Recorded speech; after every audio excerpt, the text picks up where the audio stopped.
नमस्कार दोस्तों, कालजयी कृतिया में आप सभी का स्वागत है। प्रस्तुत है सुभद्रा कुमारी चौहान द्वारा रचित कहानी प्रोफेसर मित्रा। आइए सुनते हैं। प्रोफेसर मित्रा 40 की दहली के करीब पहुंच चुके थे, किंतु थे अभी तक अविवाहित। यह बात नहीं थी कि वे विवाह करना ही न चाहते थे, पर वे जैसी आदर्श पत्नी की खोज में थे वैसी उन्हें अभी तक कहीं न मिली थी। प्रोफेसर मित्रा स्वभाव से ही उदार और सुशील थे। रंग सांवला, कद ऊंचा और चेहरा सुडौल था। वे बहुत कम बोलते थे। स्वभाव के कुछ झक्के थे, पर थे आदमी अच्छे। कभी घंटों मेज पर हाथ की कुहनियाँ टिकाए, गालों पर हाथ रखे वे विचार मग्न बने रहते थे, और कभी बातचीत करते करते कुछ ख्याल आ जाता तो वे बिना कुछ बोले ही बातचीत समाप्त करने के लिए उठ खड़े हो जाते थे। परंतु लड़के उन्हें चाहते थे और उनका आदर भी करते थे। वे फिलॉसफी के प्रोफेसर थे। सेकेंड ईयर के एक लड़के कांति किरण को वे बहुत चाहते थे। कांति किरण एक निर्धन परिवार का लड़का था। उसकी फीस और पढ़ाई का कुल खर्च प्रोफेसर मित्रा अपने पास से देते थे। कांति किरण सच्चरित्र, सुशील, तीक्ष्ण बुद्धि और मेधावी था।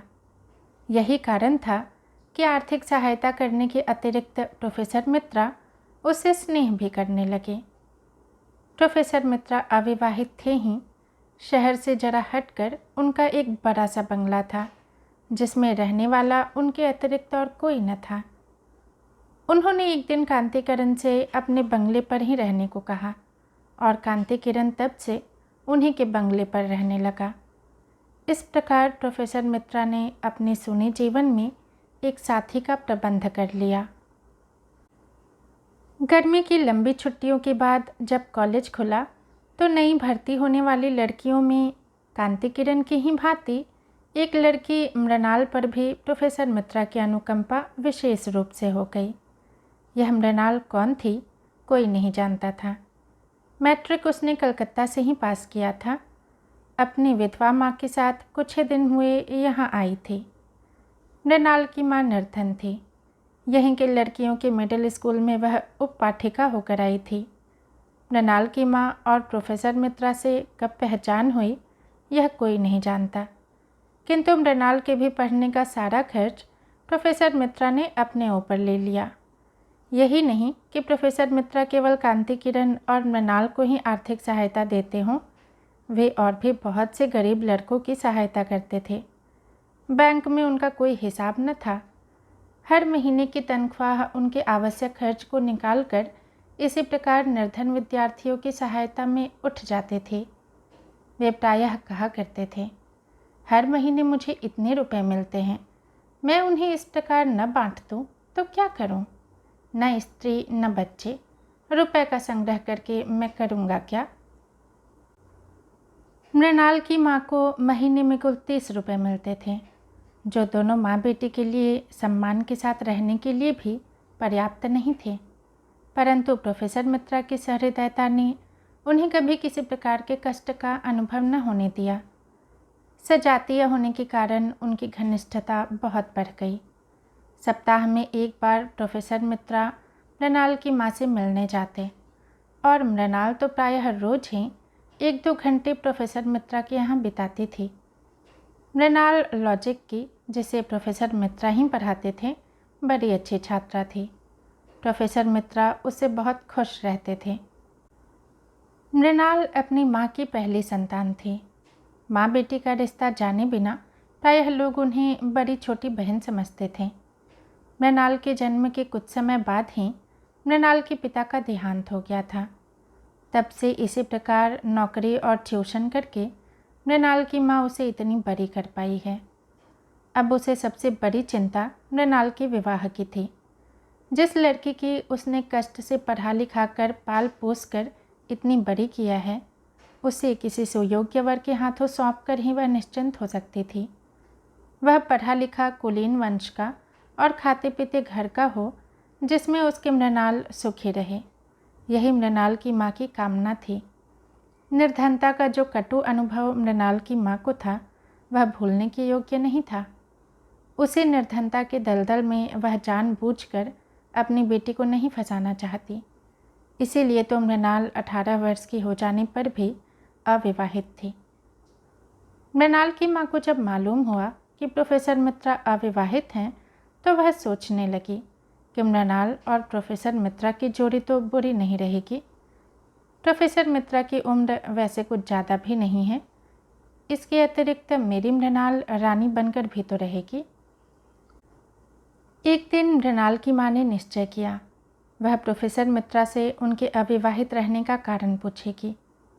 उस दिन शाम को जब प्रोफेसर मित्रा आए तो उसने साहस करके यह सवाल उठाया, मित्रा साहब, मैंने सुना है कि आपने अभी तक विवाह नहीं किया है।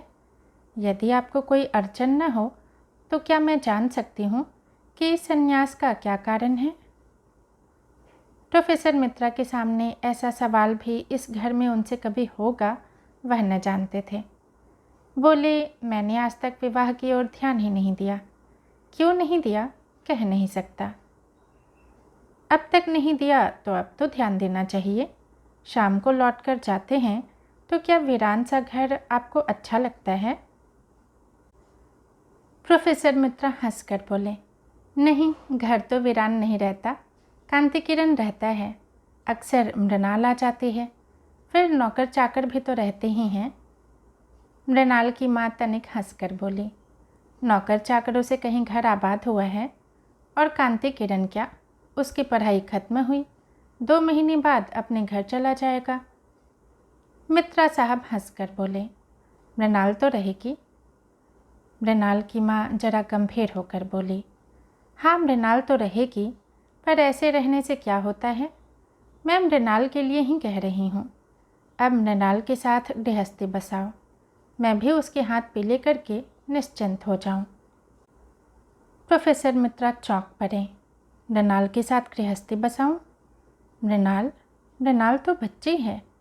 मैंने उसे सहायता दी है, तो क्या उसका पुरस्कार मुझे लेना पड़ेगा?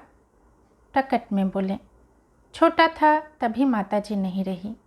20 साल का भी न हो पाया था कि पिताजी भी संसार छोड़कर चले गए। कोई सुनने वाला था ही नहीं। न तो विवाह के विषय में कभी सोचा, न सोचने का समय मिला। आज 18 साल से यूं ही एकाकी जीवन बिता रहा हूँ। जीवन में किसी प्रकार का असंतोष नहीं है। अब इस उम्र में शादी करूँ, अब तो बूढ़े होने में अधिक देर नहीं है। मृणाल की माँ बोली, यही तो शादी की उम्र है, बचपन में शादी किस काम की? और हाँ मित्रा साहब, तुमने मुझे माँ कहकर सम्मान दिया है, अब उस सम्मान की रक्षा भी तुम्हीं को करनी पड़ेगी। मेरी मृणाल को तुम देखते आ रहे हो, बुरी लड़की नहीं है। चाल ढाल, बात व्यवहार, रूप रंग में किसी सुंदर से सुंदर लड़की के सामने खड़ा कर दो, कुछ ज़्यादा ही रहेगी, कम नहीं। यदि तुम उससे विवाह करने का आश्वासन दे दो तो मेरी बड़ी चिंता दूर हो जाए। प्रोफेसर मित्रा गहरी चिंता में डूब गए। कल्पना की आंखों से बालिका मृणाल को गृहिणी मृणाल के रूप में उन्होंने अपने घर में घूमती हुई देखा। नौकरों से वह ठीक ढंग से काम ले रही हैं, घर में कोई अव्यवस्था नहीं, सभी काम सुचारू रूप से हो रहे हैं। प्रोफेसर मित्रा को अब घर के किसी भी काम की ओर ध्यान देने की ज़रूरत नहीं। इसी समय मृणाल की माँ की बात से वह चौंक से उठे। मृणाल की माँ कह रही थी, मित्रा साहब, चिंता न करो, मेरी मृणाल को स्वीकार कर लो, वह तुम्हारे घर को स्वर्ग बना देगी। मित्रा साहब ने कहा, आप मुझे कुछ दिन सोचने का समय दीजिए, बहुत जल्दी मैं आपको जवाब दूंगा। और वे अपने बंगले की ओर चले। आधे से अधिक प्रोफेसर मित्रा इस विवाह के पक्ष में हो चुके। घर आए, देखा ड्राइंग रूम में मृणाल कांति किरण से कुछ बातें कर रही है। जाने क्यों उन्हें यह अच्छा न लगा। आज यह पहला ही अवसर न था कि उन्होंने कांति किरण और मृणाल को बातें करते देखा हो। बहुत बार देखा था, परंतु इस ओर उन्होंने कभी ध्यान न दिया था। आज उन्हें दोनों को बातें करते देखकर दुख सा हुआ। उनके चेहरे पर कुछ मलिनता आ गई। मृणाल उन्हें देखते हुए बोली, प्रोफेसर साहब, मैं बड़ी देर से आपकी प्रतीक्षा कर रही हूँ। मुझे आपसे कुछ पूछना है। और कुर्सी खिसकाकर वह प्रोफेसर मित्रा के बहुत करीब बैठ गई। प्रोफेसर साहब का जी आज पढ़ाने में नहीं लग रहा था। यह मृणाल ने ध्यान से देखा। वह बोली, आपकी तबीयत कुछ खराब जान पड़ती है। आप उदास हैं। रहने दीजिए, मैं कल पढ़ लूँगी। आप आराम कीजिए। प्रोफेसर मित्रा मृणाल को अपने पास से इतनी जल्दी न जाने देना चाहते थे। मृणाल को वे पहले ही बहुत चाहते थे। फिर आज उनकी माँ ने विवाह का प्रसंग छेड़कर मृणाल के प्रति उनकी सारी कोमल भावनाओं को जागृत कर दिया। वे बोले, पढ़ो मत, कुछ देर पास बैठो मृणाल। मृणाल बैठ गई। मित्रा ने कई बार उसके सुंदर मुख और अल्हड़ यौवन को ध्यान से देखा। उन्होंने निश्चय किया कि विवाह करूँगा।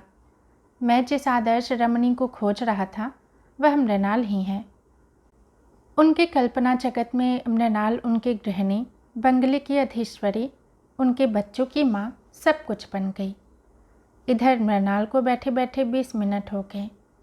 उसने पूछा, जाऊँ? रात बहुत हो जाएगी तो माँ बहुत घबराएंगी। प्रोफेसर मित्रा चौंक पड़े। बोले, हाँ मृणाल, रात तो बहुत हो गई, चलो तुम्हें छोड़ आता हूँ। आप क्यों तकलीफ़ करते हैं? ड्राइवर से कह दीजिए, मृणाल ने कहा। पर प्रोफेसर साहब न माने। वे बोले, नहीं, चलो मैं ही छोड़ जाऊँगा। और वे मृणाल को लेकर चले।